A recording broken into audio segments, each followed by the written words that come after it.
It is Taylor Bridges back with another review of Belle Collective. This is season 3, episode 5. The episode is titled The Main Event. I'm enjoying Belle Collective so far, actually. It is, there's a lot of things kind of going on, and there's like some real things sprinkled in there going on, so it makes the drama, worth it and must see. I'm liking Belle Collective. Latrice is meeting up with Selena at the top of the episode at a boutique. Selena and Gucci don't see eye to eye at the moment. But I don't know why Latrice is talking crap in the middle of their beef as if she wasn't just friends, with So Gucci as well. Then saying stuff like how So Gucci's husband, JJ, is still in love with his ex-wife, Selena. I think that's really inappropriate, and I think it's catty, because Latrice wouldn't want anyone saying that sort of thing about Zaddy. I think Latrice should be very careful about the way she's judging and condemning and talking down on other people and what they have going on, because the pendulum sure knows how to swing your way and humble you, honey. I just think it's really arrogant speaking on this lady's husband as if yours, Latrice, is in any shape to be of an example to others. Like, Latrice legit has the worst marriage on this show. So she has some nerve. How about you and Selena talk about how Selena and Cliff had a thing at one time? Bring that up, since that actually has something to do with both you and Selena. Bring that up. Latrice, you're coming off messy, you're coming off catty, and you're coming off fake as far as I see it. And I'm really disappointed because I like Latrice, or at least I did, but I'm not liking this side. Glenn is pulling up to his grandma's house. His grandma's not in good shape. And that is like super hard, right? But Glenn, this doesn't distract us from your trash nature. You can fool and trick Letitia, pardon me, but we aren't nearly as slow. Your beautiful grandmother has nothing to do with you being unable to keep your penis in your pants. They have nothing to do with the other. Letitia stops by her man Marie's house. Marie sees signs in Glenn that she saw in her ex, Cedric. For one, Cedric didn't like Marie like that. He probably liked Marie's masculine energy, but I don't think Marie's gender was Cedric's type. Like, I'm being so serious. So I don't know if Marie is the best for any type of relationship advice, because her discernment was super off in her own marriage. Letitia wants to set Marie up on a date, and Marie says she needs the dudes that she dates to sign an NDA. I don't see a problem with that. You know what I mean? Better safe than sorry. So go ahead, Marie. I'm just excited to see Marie date, because she is a beautiful, sweet woman. I think Marie is really beautiful, and I think she's such a sweetheart. She's like one of her and Akeisha, to me, are the most genuine people on the show. At least from the heart. The most genuine, kind-hearted people on the show. They're very straightforward. They're real. They give it to you straight, but I think they're the most authentically nice people on the show. Latrice is showing us the building she's renovating for her Goddess Lengths warehouse. It still needs a lot of bit of work, but it's coming along, and it'll be a great look for her in that building. Latrice was telling her friend Mandy how she wants to, pretty much express autonomy over this building project, since it's hers, without Cliff intervening. And then, of course, Cliff walks in after overhearing them talking, like he's literally her dad. This grown woman. Letitia is going on a date with her husband. Glenn is inquiring about Letitia's move. Pardon me. Letitia tells Glenn that the best version of himself may not involve her. But I'm not following Letitia's games.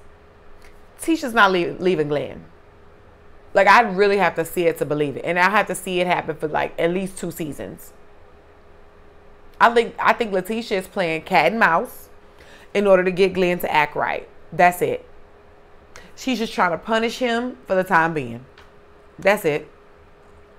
And Glenn isn't making it any better by threatening Letitia and telling her how she's going to regret her decisions. Like, he really expects her to just forgive and accept his mediocrity as a husband. As if she's truly going to regret not taking her cheating, lying, dirty penis husband back. Like, that's how low her standards have to be. That she is going to regret leaving somebody that behaves that way. Like, you're really pitiful, Glenn. And you need to get a life and a job, apparently. Because Glenn has been having a lot of time. I think Glenn just likes the TV. I like the cameras. And I think that's kind of lame, honestly. Like, go take care of your household. Go your behind to work. Marie is showing up to her bowling blind date. Marie says her type is a businessman. She walks in, and this guy is looking pretty country and old school. He's a handsome guy, just not as put together as I would imagine Marie would naturally like. Why do you have in a mouthful of gold teeth, sir? Why is your name Player, sir? Sir, you're like 40 to 50 years old. What do your teeth look like? Do you have teeth? I could deal with just about everything else he had going on except for the gross gold teeth and the non-government name on a first date. That you too old for that. But he did agree to sign the NDA that Marie handed to him. But I doubt, I already knew nothing, I knew nothing interesting would come of the day anyway for the NDA. There was nothing NDA worthy that was going on this day. I did like Player's personality thus far. He had a nice, he seemed like a nice guy. I actually think that him and Marie looks kind of cute together. They actually match, like maybe if he had like one gold tooth. But this full grill top of like all your teeth covered and that's nasty. He did have some really beautiful skin. And I thought he was definitely a handsome man. He should show his teeth, show his smile. He was definitely a handsome dude. So I don't know why he carries himself like that. He's really like decreasing his like physical value. Marie said Player was hood, and he was. I get that. I thought Marie would like him though. I honestly don't see Marie with some like suited and booted, type of businessman. I really don't see her. I see her with like the entrepreneur, contractor type of dude.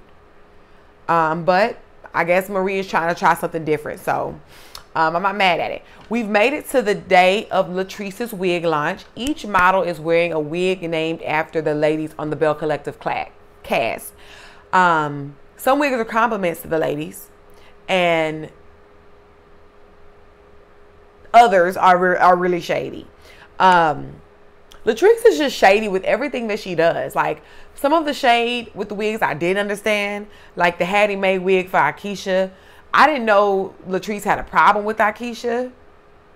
And it was funny that the wig that Latrice, had for Marie was actually the best one out there in my opinion. So the shade that Latrice threw at Marie didn't land for me. Marie's wig was my favorite of all of them. Latrice isn't feeling Josh because of Josh sharing her business with Akeisha. Now, I can understand why you're not feeling Josh. I don't understand what you didn't feel about Akeisha. I mean, yes, Akeisha commented on what Josh told her, but if that was such an issue, why not address it with Akeisha in the moment? I don't know how we get to the point of like you and Akeisha not being friends and you're like throwing shade at her. Calling her a Hattie Mae, an old, I think making fun of, like, she's like old school or old lady like or something like that. I didn't understand that shade. But I do understand why Latrice was feeling a way towards Josh. You know what I mean? I think that was really foul and embarrassing of Josh to share that information the way he did. And then he didn't even tell Latrice that he shared that tea. So she was really caught off guard when Akeisha brought it up. So I think Josh was really wrong for that. Akeisha, aka Hattie Mae, shows up to the event. She looks stunning. She cleans up really well. I like that she gives, chill, down to earth at times. But then when she's in her glam mode, she really cleans up nicely. She's a true beauty. She's a beautiful woman. The other ladies show up and they look beautiful as well. I think everybody on the cast showed up looking really nice. So Gucci is playing Selena Dust at the event, and Selena doesn't like it. So Gucci said Selena didn't speak at the baby shower, and Selena said she was too busy. And I think that's some BS, Selena. Cut it out. It sounds like so Gucci is just returning the energy that you gave her. So Gucci tells Selena that, because they're going back and forth, that she's not about to talk to an extra. And Selena didn't like that either. But Selena is an extra though, because she's not a cast member. It's the truth. So I don't think So Gucci told a lie. But now it's about to start a whole fight. So we're about to see. I do think this is an interesting storyline. It is organic and natural. Especially with JJ being in the middle, being on dancing. bring it with the dancing dolls to now. And, you know, Selena and his daughter still being, you know, apart, and him being in the middle of all that. I think it's a great storyline. It's kind of unfortunate though, because this is like real life, but I am interested to see how this storyline, just how it ends up happening through the season. But that is where I conclude my review. So thank you for tuning in, and I will catch you in at the next review for the next episode. Thank you so much. Bye.